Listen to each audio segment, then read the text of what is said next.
অগ্নিগৰ্ভা বাংলাদেশৰ পৰা নিজ গৃহ পালেহি অসমৰ ছাত্ৰ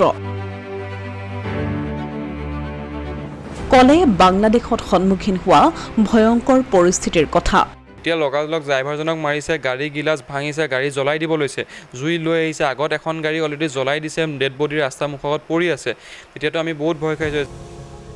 বিক্ষোভৰ জুইত জ্বলিছে এতিয়া সুবুৰীয়া ৰাষ্ট্ৰ বাংলাদেশত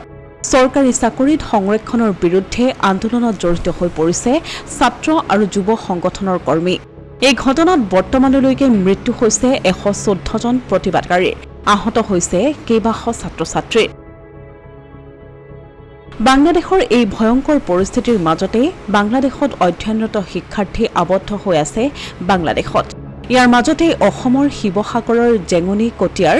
ৰফিক আলী আৰু ইয়াসমিন বেগমৰ জ্যেষ্ঠ পুত্ৰ আব্বাছ আলীও আবদ্ধ হৈ পৰিছিল বাংলাদেশৰ এই ভয়ংকৰ পৰিস্থিতিৰ মাজত কিন্তু মৰণকো হৰন্তি অৱশেষত স্বগৃহত উপস্থিত হ'ল আব্বাছ আমি যেতিয়া হোষ্টেলত আমি ফচি আছো যেতিয়া তেনেকুৱা হৈছে তেতিয়া মানে আমি আমাৰ অসমৰ 5 জন আছিলো অসমৰ যিজন সবতকৈ আমাৰ সিনিয়ৰ আছিল তেওঁক ক'লো যে আমি ঘৰলৈ যাব পৰা উপস্থিতি কি মানে ৰাস্তা কি আছে তেতিয়া তেওঁ ক'লে আমি ফ্লাইটৰ টিকেট কাটিলো কিন্তু মই এতিয়া মোৰ লগৰ এটাক হেল্প কৰিছো যেতিয়া হি হেল্প কৰে তেতিয়া আমি উলাই যাব পাৰিম তেনেকুৱা তেওঁ লগৰজনে আমাক হেল্প কৰিলে আমাৰ ফ্লাইট আছিল 19 তাৰিখে গধূলি 5টাত কিন্তু আমাৰ হোষ্টেলৰ পৰা 18 তাৰিখে ৰাতি 8টা বজাত আমাক হোষ্টেলৰ পৰা উলাই অনা হৈছে উলাই এখন এম্বুলেন্সে দি টোটেল আমি 15 জন ইণ্ডিয়ানক উলাই অনা হৈছে 15 জনৰ ভিতৰত আমি 5 জন অসমীয়া আছিলো আৰু তেতিয়া আমাক এখন এম্বুলেন্সে হোষ্টেলৰ পৰা উলাই আনি এখন নাৰ্ছিং ৰুমত আমাক সময় থৈছে যাতে কোনো একো গম নাপায় তাৰপিছত হেড লোকেল জনে আমাক খোৱা বোৱা দি মেলি নাৰ্ছিং ৰুমখনৰ পৰা আকৌ ৰাতি 3টা বজাত আমাক এয়াৰপৰ্টলৈ এম্বুলেন্সে দি উলাই আনিছিলে উলাই আনোতে আমাক ৰাস্তাত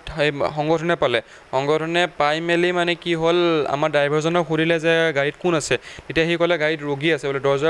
দৰ্জা খুলি দিলে দেখিছে যে গোটেইখিনি আমি মানে ষ্টুডেণ্ট তেতিয়া লগালগ ড্ৰাইভাৰজনক মাৰিছে গাড়ী গিলাস ভাঙিছে গাড়ী জ্বলাই দিব লৈছে জুই লৈ আহিছে আগত এখন গাড়ী অলৰেডি জ্বলাই দিছে ডেড বডি ৰাস্তা মুখত পৰি আছে এতিয়াতো আমি বহুত ভয় খাইছো যিজন আমাৰ লগত বাংলাদেশী লোকেল ল'ৰা আহিছিলে তেওঁ মানে হাতে ভৰিয়ে ধৰি এই পৰিস্থিতিটোৰ পৰা যেনে আমাক বচাই মেলি আনি বেলেগ এটা ৰাস্তাই দি আমাক এয়াৰপৰ্টত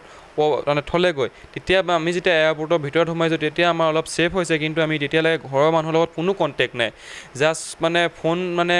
দুদিনৰ আগতে আমি ফোন কৰিছিলো যে আমাক পইচা লাগিব পাৰে পইচা সোমোৱাই থোৱা একাউণ্টত সেই তেনেকৈ পইচা সোমোৱাই আমি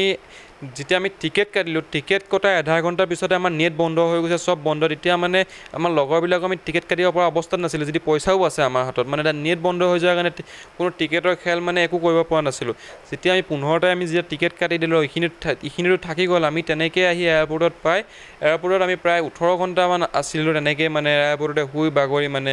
আমি সেফ হৈ থাকিবলৈ তাৰপিছত এয়াৰপৰ্টতো আমাৰ ফ্লাইট লেট হৈ যোৱাৰ পিছত আমাৰ 15 জনৰ ভিতৰত 14 জনে আমি এখন ফ্লাইট পালোঁ এজন বেলেগ এখন ফ্লাইটত পালে আমি তেনেকৈ মানে সব আহিলোঁ এতিয়া আমি অসমৰ 5 জন আমি ঘৰ পালোঁ এইবিলাকৰো লাহে লাহে ঘৰলৈ গৈ আছে মানে সব আব্বাছ আলী বাংলাদেশৰ ঢাকাস্থিত ডেল্টা চিকিৎসা মহাবিদ্যালয়ৰ ছাত্ৰ আব্বাছ আলী বাংলাদেশত অধ্যয়ন কৰিবলৈ যোৱা মাত্ৰ এমাহ হৈছিল বাংলাদেশত সন্মুখীন হোৱা দুঃস্বপ্নৰ কথা আব্বাছ আলীয়ে কৈ গ'ল কেমেৰাৰ সন্মুখত নাই যোৱাৰ পৰা নাই আমি এক মাহ ধুনীয়াকৈ নৰ্মেলভাৱে আমাৰ ইণ্ডিয়াত যেনেকৈ আমি ক্লাছ কৰোঁ তেনেকৈ ক্লাছত যাওঁ ক্লাছত আহোঁ আমি একোৱে গম পোৱা নাই যিদিনাখন আমাক হাফ ডে কলেজ ছুটি দি দিলে সেইদিনাখন আমি যেতিয়া ক্লাছলৈ ওলাই গৈছোঁ তেতিয়া আমাক লোকেল ল'ৰা কেইটামানে কৈছে তহঁতি কাইলৈ পৰা ক্লাছত নাহিবি ইয়াত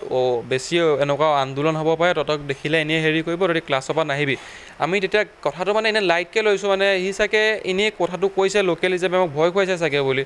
তাৰপিছত যেতিয়া আমাক কলেজৰ পৰা হাফ ডে লিভ দি দিলে তেতিয়া আমি মানে কথাটো চিৰিয়াছলি লৈছোঁ অসমীয়া প্ৰতিদিন ডিজিটেল সংবাদ শিৱসাগৰ